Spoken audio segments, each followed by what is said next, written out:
บรรยากาศบ่ายนี้ครับนู้นมืดมาแล้วครับผมไอ้นี้พัดมาจากเทือกเขาเพชรบูรณ์ครับฝั่งนี้อีกฝั่งหนึ่งครับก็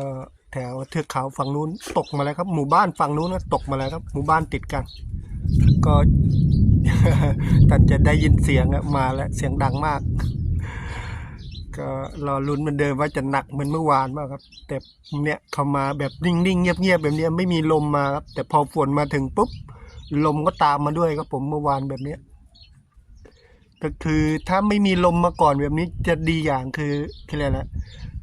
แรงๆทีละจะเป็นลูกเห็บมันเกิดขึ้นน้อยแต่ว่าถ้า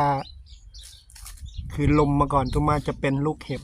ฝั่งนู้นจะมืดมาแล้วก็เต็มพิกัดเต็มฟ้าเลยครับเสียงฟ้าร้องน่าจะดังในโทรศัพท์ เดี๋ยวผมจะพักผมจะหนีเข้าบ้านแล้วครับ เสียงมาแล้ว